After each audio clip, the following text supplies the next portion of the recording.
รักอะไรหรือจะแท้เท่าแม่รักผูกสมัครสายเลือดไม่เหือนหายรักอื่นยังประจักษ์ว่ารักใครจืดจางง่ายไม่จีรังดังมารดาขอถวายความนอบน้อมแด่พระรัตนตรัยมีพระพุทธเจ้าเป็นต้นขอถวายความเคารพพระมหาเถระพระเถรานุเถระเจ้าคณะพระสังฆาธิการทั่วโลกมีพระเดชพระคุณพระธรรมเสนาบดีเจ้าคณะภาค7วัดพระธาตุดอยสุเทพเป็นต้นและขออำนวยพรแด่ท่านผู้ฟังท่านผู้ชมสาธุชนพุทธบริษัททั้งหลายวันนี้รายการธรรมทัศน์ของวัดพระธาตุดอยสุเทพออกอากาศทางสถานีวิทยุวปท2จังหวัดเชียงใหม่ซึ่งมีร้อยเอกจำนงปัญญาวัฒโนเป็นหัวหน้าสถานีและอาตมภาพพระครูปริยัติยานุศาสตร์เป็นผู้บรรยายเป็นประจำทุกวันเวลา 7:30 นาทีถึง 8 นาฬิกาวันนี้ก็บันทึกเสียงล่วงหน้ามา1 วันผ่านทาง Facebook ไลฟ์สวัยเทพบุญเหมือนเดิม ก็วันนี้ก็ขออนุโมทนาประชาสัมพันธ์กับโครงการบวชภาคฤดูร้อน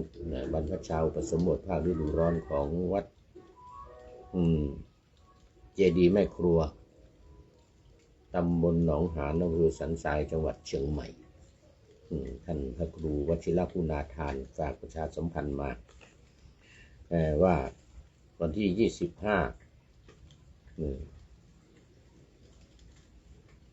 เมษายนถึงวันที่ 4 พฤษภาคมจะเป็นวันบรรพชาอุปสมบทและศีลจารินีสามเณรภิกษุสามเณรและศีลจารินีแม่ชีพราหมณ์นะเป็นเวลา9 วันส่วนศีลจารินีนี่7 วันเริ่มตั้งแต่ 25 เมษายนไปจนถึง 4 พฤษภาคมก็เชิญชวนญาติโยมได้ร่วมกันมาเป็นเจ้าภาพมาบวชส่งลูกหลานมาบวชหรือมาเรียบร้อยแล้วมากันเรียบร้อยแล้วตอนนี้ ก็สำหรับมีแต่ท่านที่จะร่วมบริจาคตามเจตนาศรัทธาก็ขอเชิญส่งปัจจัยเข้ามาในบัญชีธนาคารกรุงไทยชื่อบัญชีศูนย์ศึกษาพระพุทธศาสนาวัดเจดีย์แม่ครัวหมายเลขบัญชี 375-018-2272 375-018-2272 เบอร์โทรศัพท์ 084-177-5221 084-177-5221 ท่านพระครูวชิรคุณาทานสวัสดีครับ ไปไหนมาพระที่มาอบรมยกของไปดีมากดีมาก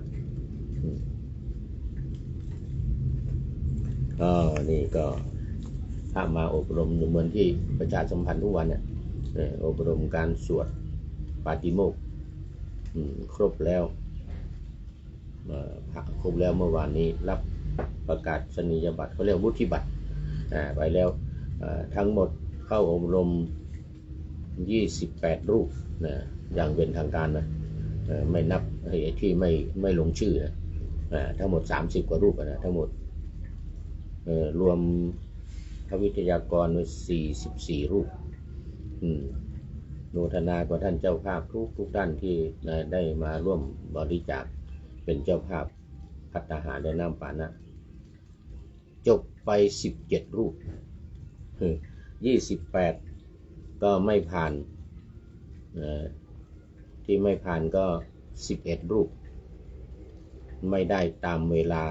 ที่กำหนดแต่ว่าที่ผ่านไปก็มี17รูปก็ไม่เบานะ28ตกสัก7นั่นเกิน 70% นะเนี่ยน่าจะเกิน 70% ตก11รูป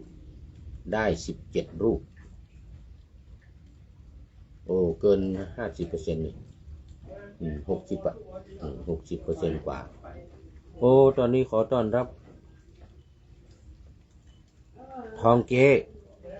ไม่ลอกไม่ดำจำนำไม่ได้โมทนาสาธุท่านนั้นท่านทองเก๊บวชแล้วที่จังหวัดชุมพรกราบนมัสการบอกว่าได้เดี๋ยวก่อน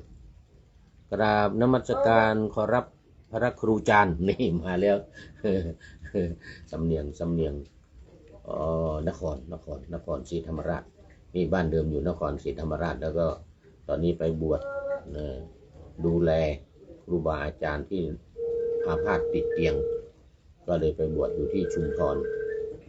วัดถ้ำอะไรสักอย่างหนึ่งนะขอไปกราบนมัสการขอรับพระครูจารย์นี่นั่นเองพระครูนี่หมายถึงพระครูปริยัติยานุศาสตร์จารย์นี่หมายถึงอาจารย์เป็นคำย่อโมทนาเป็นอย่างยิ่งเนี่ยอันนี้ก็เป็นพระสมบูรณ์แล้วกลับเข้ามาเป็นพระอีกว่างั้นนะสมัยก่อนเป็นพระอยู่เชียงใหม่แล้วนี่แหละอยู่เชียงใหม่อยู่เชียงรายอยู่เชียงใหม่อยู่เชียงรายตอนนี้แล้วก็ลาสิกขาไปดูแลแม่ด้วยความกตัญญูกตเวทีมีกตัญญูแล้วมีกตเวทีด้วยแล้วตอนนี้ก็เสร็จภาระทางบ้านก็เข้ามาบวชอีกเข้ามาบวชก็เป็นกตเวทีบวชแทนคุณช่วยดูแลอาจารย์ที่ป่วยติดเตียงน่าอนุโมทนาเป็นอย่างยิ่งนะที่มาดูแลครูบาอาจารย์ป่วยติดเตียง ที่จังหวัดชุมพรเอาละตอนนี้ก็เข้ามาสู่เนื้อหาสาระของรายการนะสิเนี่ยอะไรนี่ธรรมทัศน์ธรรมทัศน์นี่ก็เป็นธรรมะจากพระไตรปิฎกเล่มที่25พุทธกานิกายนะเล่มที่25พุทธกานิกายอัตถกถาธรรมอัตถกถาธรรมนี่ก็คือธรรมปทัฏฐกถามันจะมี2อย่างนะอัตถกถาพระวินัยอันนั้นเป็นหนังสือเขาเรียกว่าสมันตปาสาธิกาเล่ม1 2 3เป็นอัตถกถาพระวินัยหรือเป็นพจนานุกรมพระวินัยเล่มที่1 ถึง 8พระไตรปิฎกเล่มที่1 ถึง 8คราวนี้พอมาอัตถกถาธรรมนี่ก็เป็นเดี๋ยว1 ถึง 3 1 2 3 3 มนเล่ม1 เล่ม 2 เล่ม 3ที่ผู้พูดก็เอามาใช้ในรายการรัตไตรปิฎกลอยฟ้าเนี่ยไตรปิฎกลอยฟ้าเป็นอัตถกถาพระวินัยส่วนอัตถกถาธรรมะนี่ก็เป็นพจนานุกรมสำหรับพระสูตรพระอภิธรรมอะไรตั้งแต่เล่มที่9ไปจนถึงเล่มที่25พระสูตรเล่มที่9ถึงเล่มที่33ส่วนอภิธรรมก็ตั้งแต่เล่มที่34ถึง35ดังนั้นก็ทั้งพระสูตรทั้งอภิธรรมก็ใช้ อัตถกถานี่อัตถกถาธรรมนี่แหละเรียกว่าธรรมปัฏฐกถาหรือธรรมบทนะหรือหนังสือธรรมบทก็ได้ธรรมปัฏฐกถาหรืออัตถกถาธรรมอยู่ในพระไตรปิฎกเล่มที่25นะวันนี้เรื่องภิกษุผู้เคยเป็นควานช้างนี่เรื่องภิกษุผู้เคยเป็นควานช้างมาดูธรรมะก่อน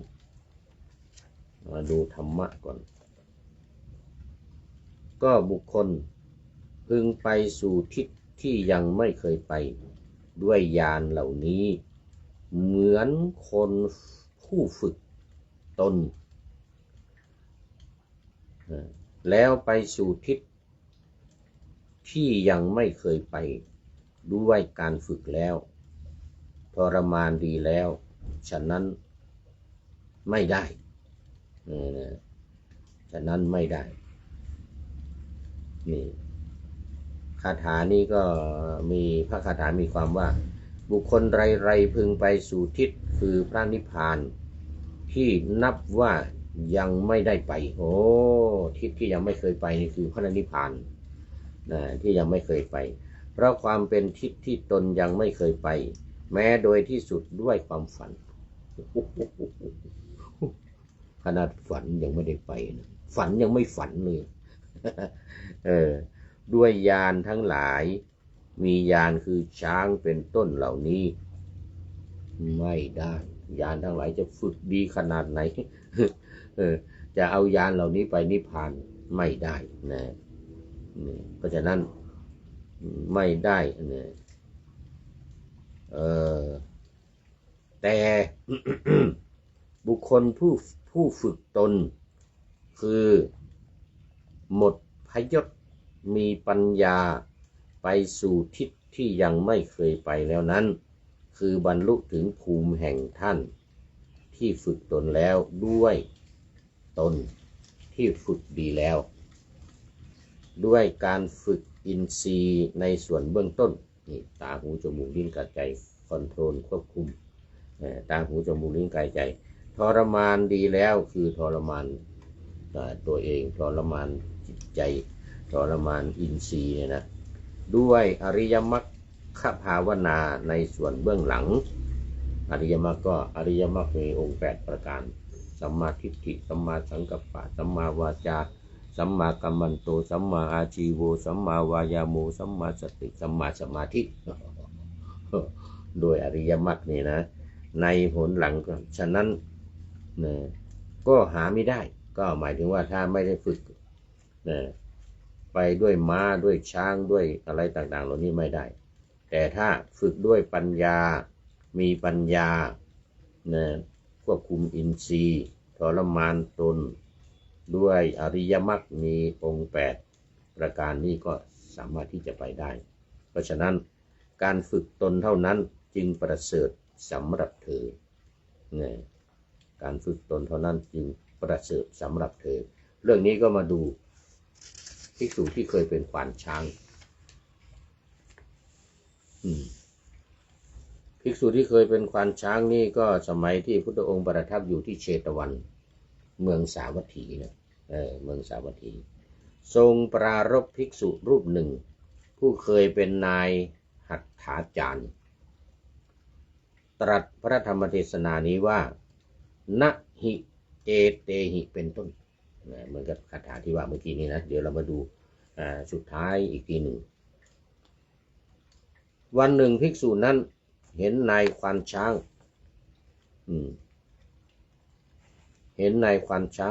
ผู้ตั้งใจว่าเราจะฝึกช้างสักตัวหนึ่งแล้วไม่อาจเพื่อจะให้ช้างสำเนียกเหตุที่ตนปรารถนาได้อยู่ใกล้ฝั่งแม่น้ำอจิรวดีจึงเรียกภิกษุทั้งหลายซึ่งยืนอยู่ที่ใกล้มาแล้วกล่าวว่าผู้มีอายุทั้งหลาย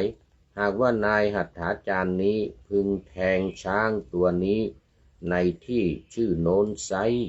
เขาพึงให้มันสำเนียกเหตุนี้ได้โดยเร็วทีเดียวนะภิก ภิกษุที่เคยเป็นควานช้างก็เลยบอกว่าปกติช้างนี่คนขึ้นไปนั่งแล้วจะมีขอใช่ไหมขอเหล็กที่แทงที่ว่านี่นะที่ว่าแทงในที่นั้นที่นี้หมายถึงว่าเราจะใช้ขอเนี่ยเสียบเข้าไปที่หูนะเข้าไปที่หูเนี่ยโอ้ช้างหูไม่ว่าใครกับหูเราก็เหมือนกันลองเอาอะไรแย่เข้าไปขนาดมือนิ่มๆนี่นะแย่เข้าไปมันยังอันนี้เลยก็เหล็กอะเหล็กช้างมันไม่กลัวได้ยังไงมันไม่กลัวไม่สำเนียกไม่ได้ไม่กลัวไม่ได้มันต้องหงอหรือช้างหงอโดนขอเข้าไปที่หูนี่นะขอเหล็กอ่ะขอเหล็กงออย่างเงี้ยขอเหล็กงอนี่เสียบเข้าไปที่หูนี่โอ้จะพามันไปไหนได้หมดอ่ะสำเนียกดีเหมือนกันแต่ว่านายควานช้างคนหนึ่งเนี่ยเห็นนายควานช้างคนเนี้ยมันไม่ทำสิมันไม่เอาไปเสียบที่หูช้างช้างก็ไม่ยอมไม่สำเนียกไม่ยอมทำตามเนี่ยพระรูปเนี่ยที่ไปอยู่ใกล้ฝั่งแม่น้ำมาจิรวดีเนี่ยนะก็พูดขึ้นมาบอกว่าถ้าในควานช้างเนี่ยเอาขอเนี่ยไปเสียบที่หูไปแทงที่หูมันนี่นะที่ในรูหูมันนี่นะก็จะสามารถควบคุมมันได้จะสามารถให้มันสำเนียกและทำตามได้ทุกอย่างกล่าวกับภิกษุทั้งหลายเขาสดับคำของภิกษุนั้นแล้วโอ้นายควานช้างนายควานช้างใหม่ยังมาใหม่เขาสดับคำของภิกษุนั้นแล้วจึงทำอย่างนั้นก็ฝึกช้างตัวนั้นให้เรียบร้อยได้ไม่รู้เรื่องอะไรสุทันตังให้เป็นสัตว์ที่ฝึกดีแล้วไม่รู้เรื่องอะไรพอภิกษุนี้พูดว่าต้องเอาขอไปไม่ได้พูดกับควานช้างนะพูดกับภิกษุทั้งหลายโดยกันนั่นแหละถ้ามันเสียบที่หูเนี่ยมันจะสามารถตอนนี้ขอต้อนรับพระเดชพระคุณหลวงพ่อสุทธิสงึมลำเข้ามาแล้ว จากจังหวัดบุรีรัมย์มาพร้อมด้วยหัวใจใสๆสีชมพูสีวันเกิดของผู้พูดสาธุครับพระเดชพระคุณหลวงพ่อ ขอบคุณมากวันนี้หลวงพ่อมาทีหลังใกล้จะหมดเวลาไม่เป็นไรถ้าไม่มาก่อนก็ตอนหัวรุ่งก็มาทีหลังอย่างนี้แหละขอกราบขอบคุณหลวงพ่อเป็นอย่างยิ่งให้กำลังใจและให้อำนวยอวยพรวันเกิดของผู้พูดมาวันอังคารด้วยหัวใจสีชมพูใสๆขอบคุณมากนี่คราวนี้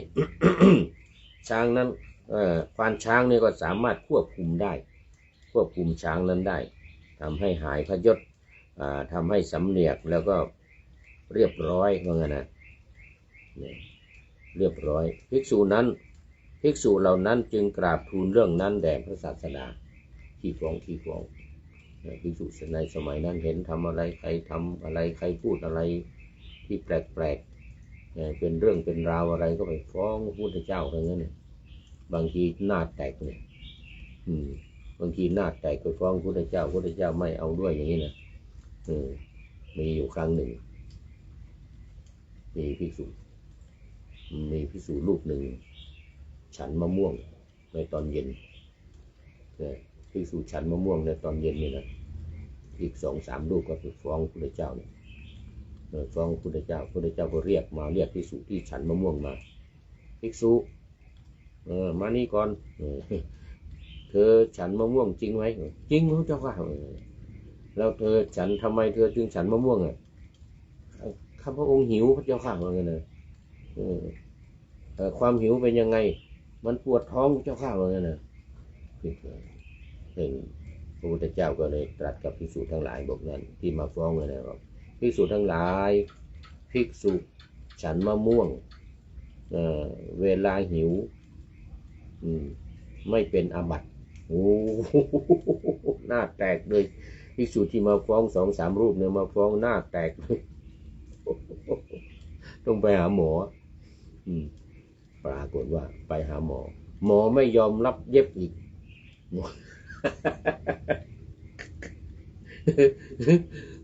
หลวงพ่อสุทธิหมอไม่ยอมรับเย็บหน้าแตกมากเกินไปหวังจะได้หน้าเงยฟังวิสูตรฉันมะม่วงปรากฏว่าพระพุทธองค์ทรงอนุญาตไว้แล้วไงอนุญาตไว้แล้วภิกษุที่อาพาธเนี่ยฉันได้ตอนเย็นเนี่ยฉันข้าวฉันอาหารฉันมะม่วงฉันอะไรได้หมดอ่ะผลไม้ได้ทุกอย่างอาหารรสเลิศแกงไก่แกงปลาอะไรพะโล้อะไรได้หมดแต่ฉันตอนหิวนะฉันตอนหิวตอนปวดท้องเนี่ยฉันตอนหิวตอนปวดท้องไม่เป็นไรฉันได้นี่เรื่องของเรื่องมันนี่อนุญาตไว้แล้วเขาเรียกว่าเป็นอนาปฏิวานเนี่ยแต่ภิกษุ2-3 รูปนั้นไม่รู้อนาปฏิวานภิกษุที่ฉันม่วงนั้นรู้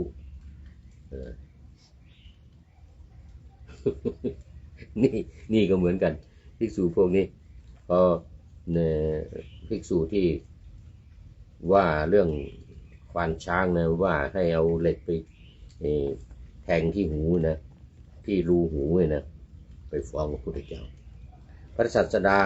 รับสั่งให้เรียกภิกษุนั้นมาแล้วตรัสถามว่าเขาว่าเธอพูดอย่างนั้นจริงหรือเหมือนกับถามภิกษุเมื่อกี้ถามภิกษุที่กินมะม่วงที่ฉันมะม่วงจริงหรือว่างั้นนะเมื่อภิกษุนั้นทูลรับว่าจริงพระเจ้าข้าจริงพระเจ้าข้าทรงติเตียนภิกษุนั้นอันนี้ติเตียนนะโมฆะบุรุษโมฆะบุรุษอันนี้ไม่อันนี้ไม่ภิกษุที่ไปฟ้องได้หน้าตรัสว่าภิกษุโมฆะบุรุษเนี่ยบุรุษเปล่าโมฆะบุรุษเธอต้องการอะไร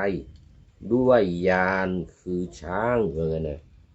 เธอต้องการอะไรยานคือช้างหรือยานอย่างอื่นที่ฝึกแล้วเพราะชื่อว่าคนผู้สามารถเพื่อจะไปสู่สถานที่ไม่เคยไปด้วยยานเหล่านี้หามีไม่นั่นนะโอ้ภิกษุเธอไปแนะนำมันทำไมไปต้องการยานนี้หรือว่างั้นนะต้องการทำไมยานพวกเนี้ยช้างม้าวัวควายอะไรรถราชรถอะไรพวกนี้มันไปสู่ที่ไม่เคยไปไม่ได้ว่างั้นนะเคยไปสู่ที่เคยไปเนี่ยมันไม่ได้หรอกว่างั้นนะหาไม่มีแต่ผู้มีตนฝึกดีแล้วนี่เอาไหนล่ะ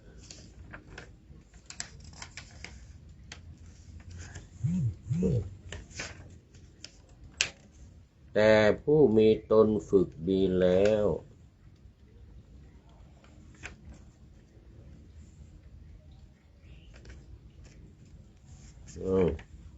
อาจไปสู่สถานที่ไม่เคยไปได้เพราะฉะนั้นเธอจงฝึกตนเท่านั้นเธอจะต้องการอะไรด้วยการฝึกสัตว์พาหนะเหล่านั้นอย่างนั้นแล้วตรัสพระคาถานี้ว่านี่ก็บุคคลพึงไปสู่ทิศที่ยังไม่เคยไปด้วยยานเหล่านี้เหมือนคนผู้ฝึกตนแล้วไปสู่ทิศที่ยังไม่เคยไปด้วยตนที่ฝึกแล้วทรมานดีแล้วฉะนั้นไม่ได้พอจบพระธรรมเทศนานี้ก็ชนเป็นอันมากก็บรรลุอริยผลทั้งหลายมีโสดาปัตติผลเป็นต้นดังนี้แลเรื่องภิกษุผู้เคยเป็นควานช้างจบหน้าแตกอันนี้ภิกษุที่พูดหน้าแตกนะผู้ที่มาฟ้องได้หน้า มาฟ้องได้หน้าแล้วก็ได้บรรลุอริยผลทั้งหลายมีโสดาปัตติผลเป็นต้นบางคนได้โสดาบันบางคนได้สกทาคามีบางคนได้อนาคามีอย่างนี้สุดยอดอย่างนี้ดีมากเรื่องนี้เรื่องภิกษุผู้ฝึกควานช้างเนี่ยนะเคยเป็นควานช้างนี่นะก็ได้บรรลุธรรมกับเขาไปด้วย แต่ว่าไม่ได้บอกไว้ในนี้อาจจะเป็นได้โสดาบันสกทาคามีนะก็ดีเหมือนกันแล้วจบวันนี้พระเดชพระคุณหลวงพ่อสุทธิสงึมรำก็เป็นท่านสุดท้ายเข้ามาสู่ในรายการวันนี้โอ้โมทนาเป็นอย่างยิ่ง ขอนำรายการธรรมะทัดไปก่อนแล้วจะย้อนมาใหม่ในวันหลังเพื่อให้ท่านทั้งหลายได้รับฟังพระธรรมเทศนังเหมือนดังเดิมเป็นธรรมะจากพระไตรปิฎก3ธรรมบทอันงดงามบรรยายเสริมอธิบายใจความเหมาะมาต่อเติมยกนิทานดั้งเดิมเสริมบทธรรมขอทุกท่านมีความสุขกายสบายใจปรารถนาสิ่งใดอันเลิศล้ำจงเพิ่มพูนตามบุญงามและตามกรรมที่ได้บำเพ็ญไว้ทุกประการในลืมอันนี้ไปหน่อยข้อคิดท้ายรายการวันนี้ได้จากท่านผู้พันท่านนายพลนเรศจิตรักให้ข้อคิดท้ายรายการวันนี้ไว้ว่ารักอะไรหรือจะแท้เท่าแม่รักผูกสมัครสายเลือดไม่เหือดหายรักอื่นยังประจักษ์ว่ารักใครจืดจางง่ายไม่จีรังดั่งมารดาขอเจริญพร